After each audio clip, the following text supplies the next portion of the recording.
Si duhet marrë ky paralajmërim i Shtetit Bashkuar të Amerikës në Tiranë, Dysofta?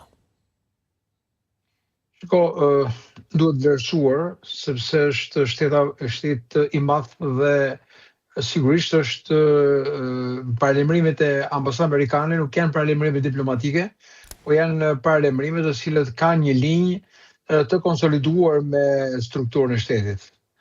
Dhe si tilla ato janë në radhë parë duket sikur janë për shtetasit amerikan, por kjo shkon përtej saj është një paralajmërim për institucionet e sigurisë në vend.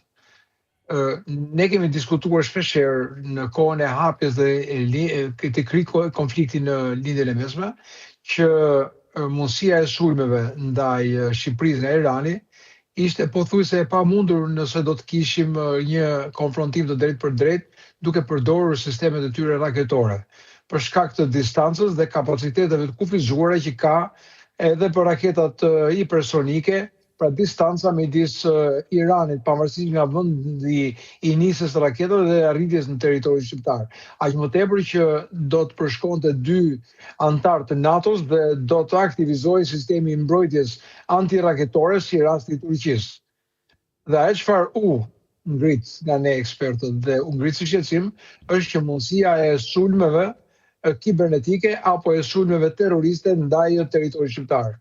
Pse pikërisht Shqipëria në hapësirën ballkanike? Sepse Shqipëria është më shumë e ekspozuar ndaj Iranit, jemi goditur në drejtim të sulmeve kibernetike, Shqipëria ka përzon diplomatët e Iranit nga Shqipëria dhe Shqipëria ka marrë një vendim në Parlamentin shqiptar, i dyti vend mbështetës, duke e konsideruar shtetin iranian si një sponsorizues të terrorizmit, si një vend sponsorizues i terrorizmit. Dhe këto ekspozime, përveç prezencës opozitës iraniane në territor, pra edhe shumë më parë Irani ka pasur deklarata ndaj Shqipërisë ku ka thënë që një vend i vogël djallëzor që kishte parasysh strehimin e opozitës iraniane ndërkohë. Dhe prezenca tyre ka qenë gjithmonë si një pikë e vendosjes interesave iraniane kundër Shqipërisë. Pikërisht në këto momente, ky ekspozim dhe ky paralajmërim i ambasadës amerikane përkon pikërisht me këtë klimë të një rreziku të shtuar ndaj Shqipërisë. Dhe si e tillë, Shqipëria duhet të jetë e përgatitur, pra jo thjesht një reagim emocional apo një reagim në panik, por do të jetë një reagim institucional ku mendoj që ka koha në këtë moment të mbledhë Këshilli i Sigurisë, të vlerësojë situatën e konfliktit në Iran, rreziqet që mund të ketë Shqipëria potenciale dhe çfarë ata mund të përdorin ndaj territorit tonë. Duke pasur parasysh konfliktet dhe goditjen e zonave përreth, këtu përfshirë Emiratet, pam që goditja është ndaj infrastrukturës kritike, Shqipëria ka të tilla, siç mund të jetë goditja ndaj rrjetit energjetik, ndaj digave, apo ndaj diplomatave, ndaj ambasadave, trupit diplomatik, pikave kufitare, dhe si e tillë Shqipëria duhet të përgatitet edhe për sistemin e mbrojtjes antiterror. Dhe kjo duhet të jetë në koordinim edhe me informacionet që marrim nga partnerët ndërkombëtar dhe të gjitha institucionet e sigurisë duhet të jenë të harmonizuara dhe të bashkëveprojnë për të parandaluar mundësinë e sulmeve apo parandalimin e situatave të cilat mund të jenë me rrezik potencial, por mund të jenë qoftë edhe për të krijuar panik ose për të rregjur vëmendjen pikërisht nga situata apo nga konflikti. Megjithatë, do të Dysofta, në çfarë forme potencialisht mund të ketë ndonjë sulm të tillë? Kush mund të jetë cak? Për të qenë më konkret.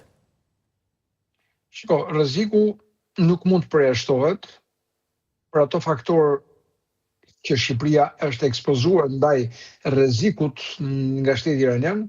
Ne kemi provuar të sulmohemi në mënyrë intensive me sulme kibernetike. Jemi përballë një situate ku sulmet mund të jenë hibride, pra nuk mund të përjashtohet asgjë. Dhe si e tillë, ky vlerësim do të vijë rreth parë nga institucionet shtetërore, sepse ka shumë pika kritike ku synimet dhe eksperienca e drejtanishme nga lufta në Gjirin Persik tregon se çfarë ato synojnë dhe godasin.